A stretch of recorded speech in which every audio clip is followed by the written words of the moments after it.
Hola a todos, todas y todos y bienvenidos a mi canal ConstiRL. Tengo que decirles que he estado intentando grabar el video hace mucho rato, pero mis perritos ladran, pasó un auto y bueno, aquí estoy más calmada, sabiendo que estas cosas pasan. Es un lindo día de lluvia, así que me siento inspirada para continuar con la serie de videos que comenzamos sobre entender el arte de Dana Arnold. Vimos miradas, vimos materiales y ahora vamos a continuar con mente. Quédate en el video si quieres aprender cuál es la relación entre la mente y cómo entender el arte. Mente. La fantasía abandonada por la razón produce monstruos imposibles. Francisco de Goya. En uno de los grabados de Goya, que forma parte de las 80 imágenes editadas por el artista en 1799, dice que la fantasía abandonada por la razón produce monstruos imposibles. Unida a ella, sin embargo, es madre de las artes y fuente de sus maravillas. Los caprichos marcan un antes y un después en la praxis artística de Goya, que pasó de pintar cuadros cortesanos a crear lúgubres imágenes. En El sueño de la razón produce monstruos vemos la imagen de un hombre completamente dormido siendo acechado por diferentes criaturas, entre ellos unos búhos que lo acechan en la oscuridad. Y si te das cuenta, al centro de la imagen aparece una criatura media extraña, así como con orejitas de búho o de gato, que te mira directamente a los ojos, haciendo una directa alusión a que seas parte de la imagen, porque te mira a ti. Tengo que decir, en todo caso, casi que se me olvida, que esta imagen se me hace muy parecida a una carta del tarot, que de hecho tengo aquí, que es el 9 de espadas. Les voy a dejar una imagen ahí en la pantalla. Esta es una versión de Fiodor y la verdad es que es muy parecida. Bueno, no sé si muy parecida, pero probablemente haya sacado algún tipo de inspiración de estas imágenes de esta serie de imágenes de Goya. Se las voy a dejar porque es interesante. Con esta serie de grabados, el artista pretendía realizar una crítica de la sociedad española del siglo XVIII y en particular de algunas de las supersticiones y prácticas religiosas que el artista concibe como ajenas a la razón. Goya concebía el arte como el producto de la interacción de razón e imaginación, facultades que nos ofrecen un punto de partida para explorar la relación entre arte y mente. Wittgenstein se interesó por las ambigüedades presentes en el lenguaje y en ciertas imágenes que pueden tener significados diversos. En la imagen conejo-pato se puede interpretar tanto como un pato o como un conejo. Según Wittgenstein, cuando miramos el conejo-pato y vemos un conejo, no estamos interpretando el dibujo como un conejo, sino que simplemente informando de lo que vemos, el dibujo de un conejo. Claro, entonces aquí lo que nos dice Wittgenstein es que yo te veo el pato y ya está, no necesito hacer ninguna deducción porque está claramente definido el pato o el conejo. El conejo creo que es un poco más evidente, te veo el conejo. No tengo la necesidad de mirar esta obra y tener que interpretarla y decir, ay, es que parece que yo te veo un pato. No, la imagen es clara, o ves el pato o ves el conejo, pero ¿qué pasa si ves las dos cosas alternativamente? Entonces, lo que nos interesa aquí son estos procesos que tienen lugar en la mente cuando contemplamos una imagen, incluidas las obras de arte. ¿Qué pasa entonces en una obra de arte cuando vemos dos cosas alternativamente? Ver y ver cómo forman parte del proceso de contemplación de una obra de arte, entendida como una representación figurativa que puede ser vista o interpretada. ¿Qué es lo que yo les mencionaba? O sea, es lo que yo entiendo también. Una cosa es ver yo digo, es que esto me parece clarísimo. Yo aquí veo un toro, pero parece que también estoy viendo el manillar y el asiento de la bicicleta, referencia al primer video. Y es como que podemos ver alternativamente ambas cosas, ¿verdad? Entonces yo veo como un toro, pero también veo la bicicleta. Versus una de las imágenes del toro de las Caux, que en verdad no sé cómo se dice, cómo se pronuncia, y ahí yo claramente digo, no, es que esto es un bisonte. Yo veo el bisonte, no veo como un bisonte. Adentrémonos un poco más en esta cuestión para ver cómo se relaciona el arte con nuestro yo interior, o dicho de otro modo, cómo se manifiesta la psique humana en el arte. Para el test de Rorschach, el lenguaje desempeña sin duda un papel muy importante, cuya clave reside en las palabras que se utilizan para describir las imágenes y que suelen venir determinadas por la cultura. Aquí no nos interesa debatir la utilidad o precisión del test, sino abordar la observación e interpretación de las imágenes y cómo ambos procesos pueden estar determinados por la cultura, o sea, interpretación y observación, ver o ver cómo. Así, por ejemplo, es posible que la sucesión de figuras en forma de friso de verano número 9A de Jackson Pollock solo esté en nuestra mente y que para un observador de otra cultura tenga un aspecto completamente diferente. ¿Vamos bien? ¿Vamos bien? A lo mejor puede ser un tema un poquito complejo. Estoy intentando hacer esto de unas pausas entre medio para que la información sea un poquito más ligera. Separar el arte del artista. En este capítulo, al tratar el tema de la relación entre el arte y la mente, intentaremos disociar la obra de su creador o, al menos, mostrar cómo ambos operan en niveles diferentes. Consideremos el arte desde una perspectiva puramente estética. La distinción que Goya establecía entre lo racional y lo irracional, entre la razón y el sentimiento, nos retrotrae al siglo XVIII. Este periodo es importante ya que a mediados del siglo la estética, es decir, el modo de pensamiento basado en la percepción sensorial, comenzó a considerarse en términos de igualdad con el pensamiento racional o lógico. La lógica está basada en el razonamiento verbal, mientras que la estética se fundamenta en los sentidos, en nuestro caso, en la vista. El lenguaje que utilizamos para describir los objetos artísticos pueden entrar en conflicto con nuestra experiencia del objeto percibido. Esta es la piedra angular de la crítica del juicio. El juicio kantiano nos sirve para evaluar la calidad de una obra de arte en función de su belleza y su finalidad. Ahora, ¿tú pensabas que la obra de Kant podría servirnos como forma de interpretación del arte? Eso está como mínimo interesante. Kant propone que existe todo un abanico de gustos estéticos y defiende que los objetos bellos despiertan en nosotros sensaciones a semejanza de los juicios morales. Así, la estética y la ética se entrecruzan y los conceptos de genio y gusto aparecen íntimamente ligados al carácter moral del artista o del espectador. No obstante, definir con precisión el juicio estético no es tan sencillo. Recordemos cómo Cabeza de Toro, de Picasso, provocó un escándalo público, mientras que ahora su valor estético está fuera de toda duda. Kant argumentaría que el cambio en la opinión pública se debería de hecho a un proceso racional de reflexión que habría dado como resultado la ampliación de la categoría de lo bello. J.A.M.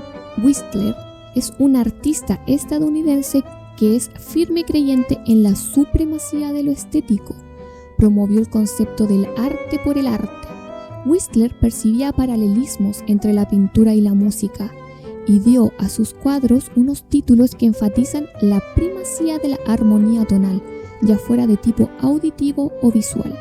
Whistler opinaba que el arte debería mantenerse alejado de la charlatanería, ser independiente y apelar al sentido artístico de la vista o del oído.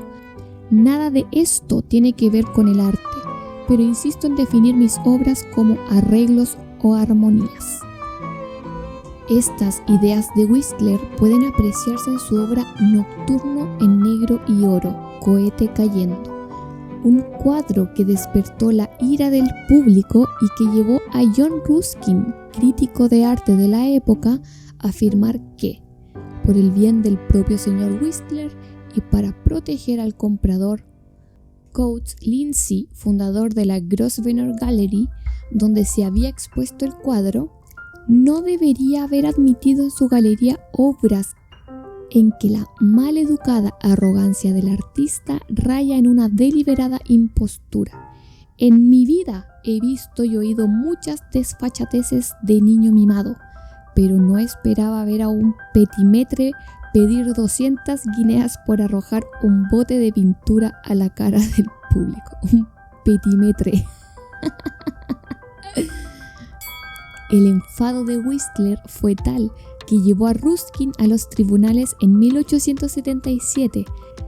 En su testimonio ante el juez, el artista describió su obra como una pieza nocturna que representa a los fuegos artificiales en Cremorne Gardens. Se trata de un arreglo artístico, por eso lo he denominado nocturno. Asimismo, justificaba las 200 guineas que cobró en un cuadro hecho tan solo en 2 días, argumentando que esta elevada suma era el pago por el conocimiento que ha adquirido con el trabajo de toda su vida. Personalmente me parece bastante justo. En todo caso no tengo idea cuántos son 200 guineas, pero es un artista. La verdad en la pintura.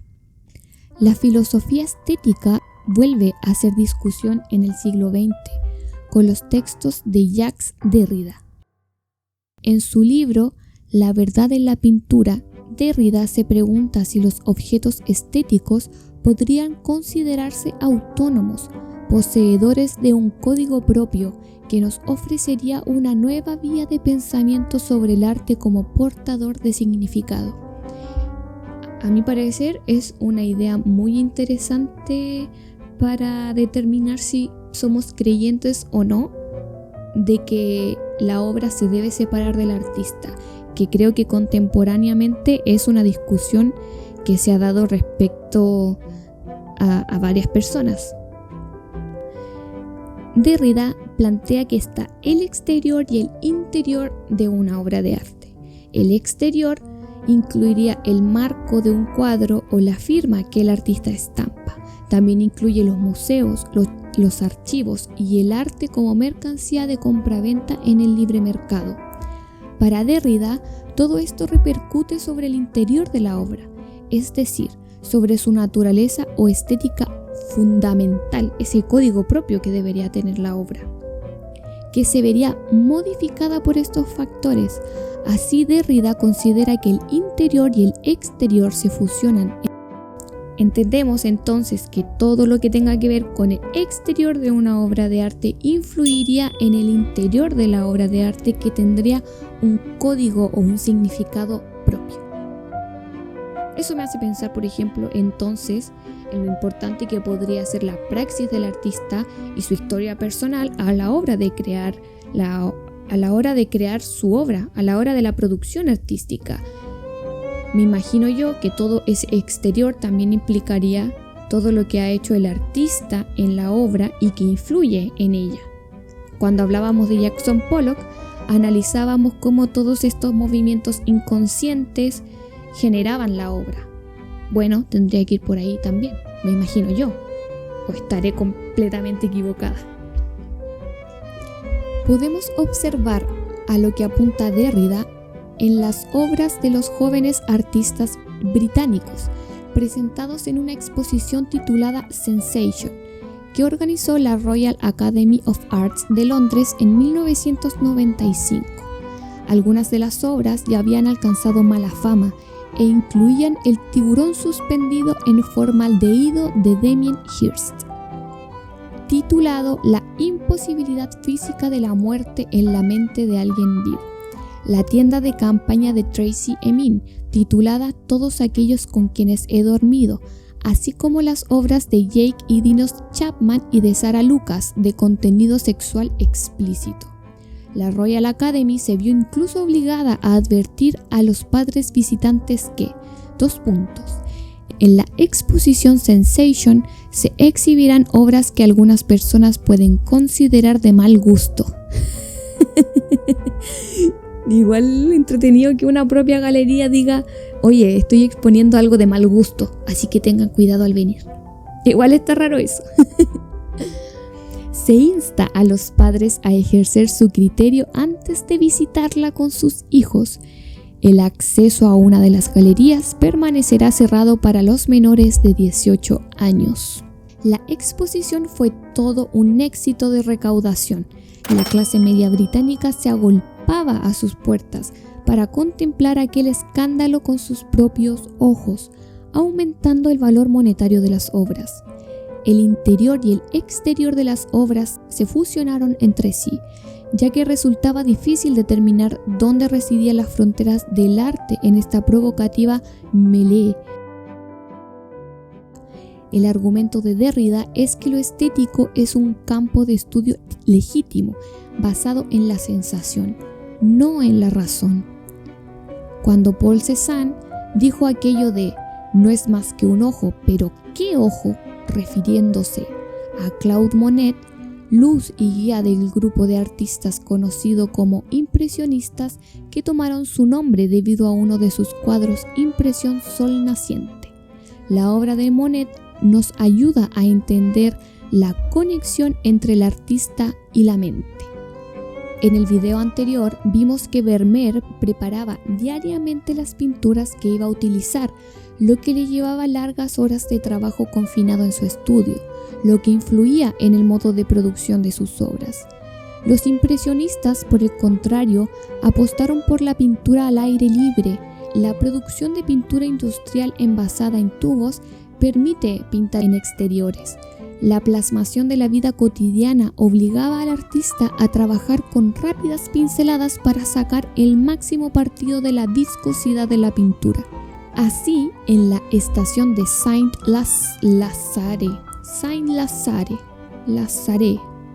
no vemos el impecable acabado de un Vermeer, todo lo contrario, sino pinceladas evidentes que sugieren la ejecución veloz de una escena pasajera. En el impresionismo encontramos fugaces efectos meteorológicos, como nubes o vistas de un mismo objeto en varios momentos del día y bajo luces diferentes, como en la serie de Monet dedicada a la Catedral de Rouen. En la estación de Saint-Lazare nos interesan los penachos de vapor que surgen de las locomotoras, apenas sugeridas por unos toques de pintura que obligan al observador a contemplar la imagen en su mente para dar sentido a las pinceladas y convertirlas en trenes, vapor y arquitectura de hierro forjado. ¿Será este un ejemplo de ver cómo en vez de ver? Ahora nos preguntamos, si una persona nunca ha visto una estación de tren, ¿vería lo mismo que los conocedores de esa estación en esa obra de arte? Delicioso horror, sublime deleite. Lo sublime es primordialmente cuantitativo, ya que hace referencia al informe, es decir, a la ausencia de limitaciones. Nuestra imaginación se ve sobrepasada por la inmensidad de lo que debe representarse. Como consecuencia, en lugar de realizar un juicio sobre la belleza, experimentamos un sentimiento de asombro y sobrecogimiento.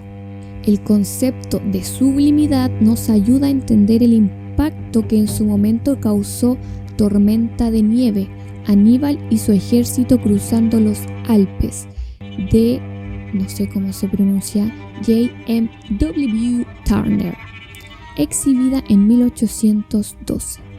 Este cuadro no solo muestra un interés por la plasmación minuciosa de los fenómenos meteorológicos, sino también por el impacto emocional de la naturaleza sobre los protagonistas.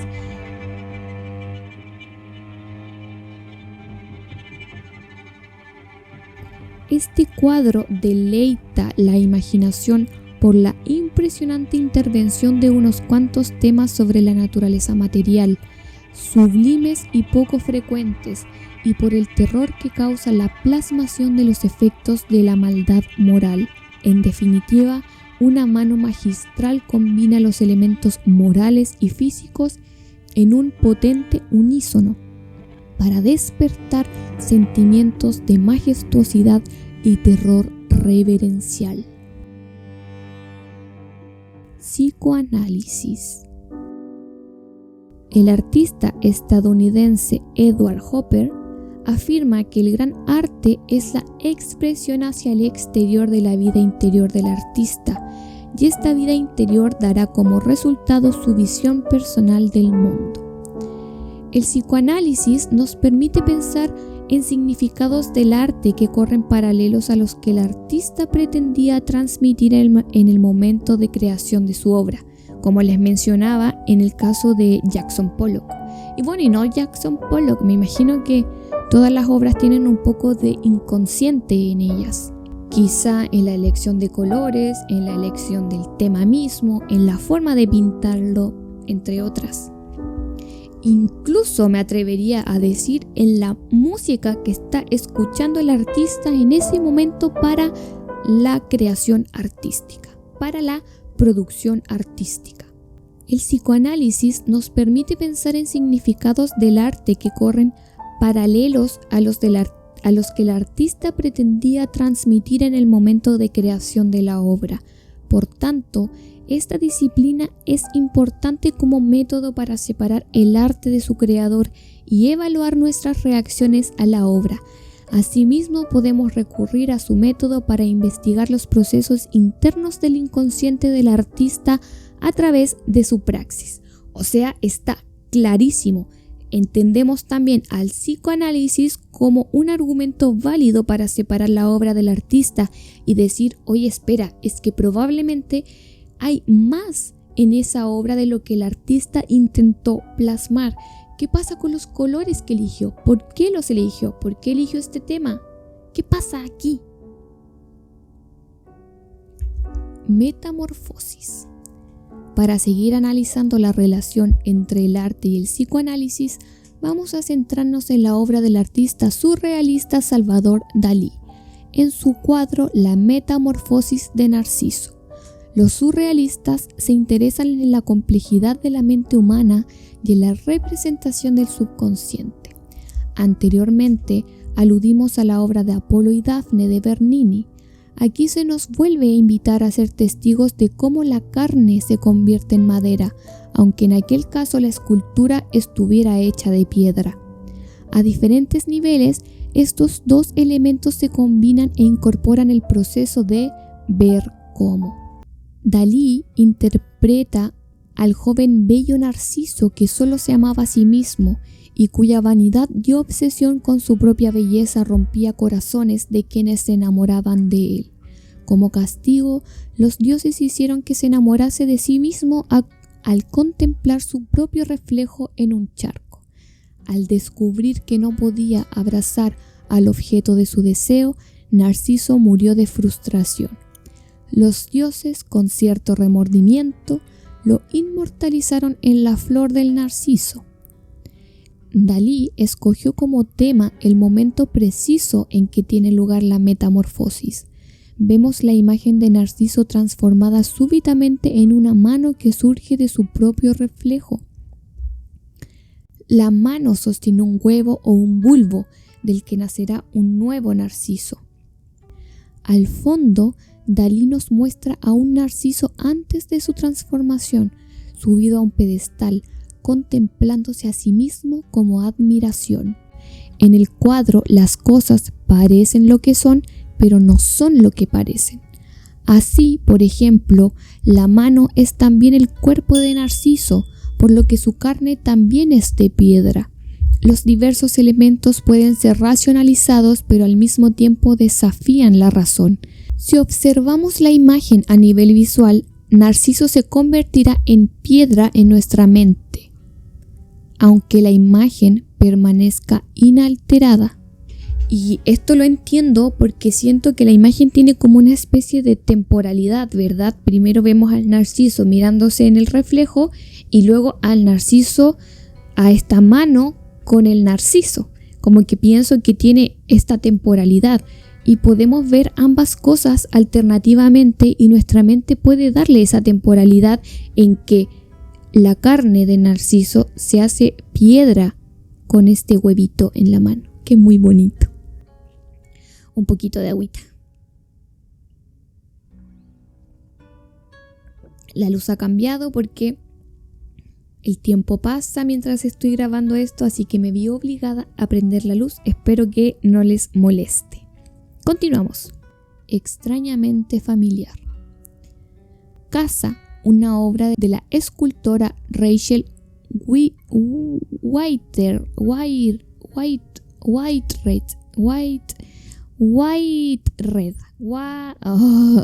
Necesito ayuda.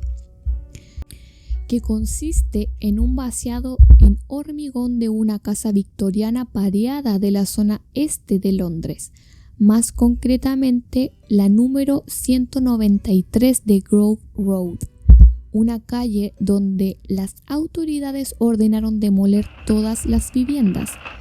Casa fue expuesta en el mismo lugar donde se encontraba el edificio original, ofreciendo al espectador una representación invertida del mismo, desnaturalizado por la transformación. Los elementos de la casa se comportan de manera inesperada. Las chimeneas sobresalen de los muros, mientras que los pomos de las puertas generan huecos. La obra fue demolida en 1994. La artista se definía a sí misma como realista. No obstante, reconocía que muchos espectadores percibían significados simbólicos en sus obras. No soy responsable de la respuesta de la gente a las obras. No puedes dictar cuál debe ser esa respuesta. Freud afirma que los siniestros es lo que de manera inconsciente nos recuerda nuestro ello, es decir, nuestros impulsos prohibidos y por tanto reprimidos, que nuestro superego percibe como una fuerza amenazadora. Proyectamos nuestros propios impulsos reprimidos en cosas de apariencia extrañamente familiar, y por eso vemos a Narciso en carne y piedra, muerto y vivo al mismo tiempo. Nuestra experiencia de lo siniestro es paradójica, ya que sentimos atracción y repulsión por un objeto al mismo tiempo, como sucede con los tétricos monstruos goyescos que habitan en nuestra mente. Quizás sea momento de recordar las palabras del pintor Paul Klee. El arte no reproduce lo visible, lo hace visible. Espero que les haya gustado el video de hoy. A mí personalmente me gustó mucho, como que lo iba grabando y como que fui aprendiendo más. Como tengo que ir hablando en voz alta, me permito hacer interpretaciones que antes no había notado y eso me gustó. Hizo que aprendiera mucho más. Así que genial. Me quedé en este video con esta idea de cómo el psicoanálisis, por ejemplo, es una forma de interpretar el arte que serviría como argumento para separar a la obra del artista, por ejemplo. Esa es una idea muy, muy interesante a mi parecer y que puede abrir muchas discusiones. Así que, y como a mí me gusta discutir, bueno, me encanta poder aprender y tener nuevos argumentos que poner sobre la mesa. Bueno, repito que rico que hayan llegado hasta esta parte del video. Espero que les haya gustado. Estoy aprendiendo cada vez más cositas y no me refiero solo a aprender cosas, no me refiero solo a aprender cosas sobre arte, sino que herramientas que a mí me han ido sirviendo para la edición de videos, que me han ido sirviendo para hacer guiones para los videos. Es un trabajo gratuito, pero que me gusta hacer y que en verdad lo único que pido es poder llegar a más personas para que el arte sea conocido. Creo que me gusta esa idea como objetivo de vida, incluso poder hacer que las personas comunes y corrientes se sientan validadas a la hora de dar una opinión artística, pero también es obligación de cada una y cada uno aprender y estudiar lo que no te quieren enseñar. Y creo que esta forma de pensamiento crítico le hace muy bien a la humanidad y espero que ese sea mi granito de arena a este mundo tan horrible. Pero bueno, gracias por llegar hasta acá. Nos vemos en el siguiente video, que va de la devoción. ¿Qué tema? Temazo. Y primero, por favor, antes, te pido entonces que comentes, que les dé like, que aprietes a la campanita y que compartas y sobre todo que te suscribas, por favor. Resulta que tengo más visitas a mis videos que personas suscritas al canal, así que si este no es el primer video que ves, te invito por favor a suscribirte, porque mi sueño de verdad es poder llegar a muchas más personas, así que eso me ayudaría mucho. Eso, ahora sí, nos vemos en el siguiente video. Chao. De Rachel Whitehead,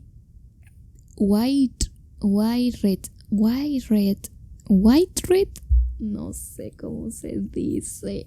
Whitehead. Según yo debería ser algo como Whitehead, pero bueno.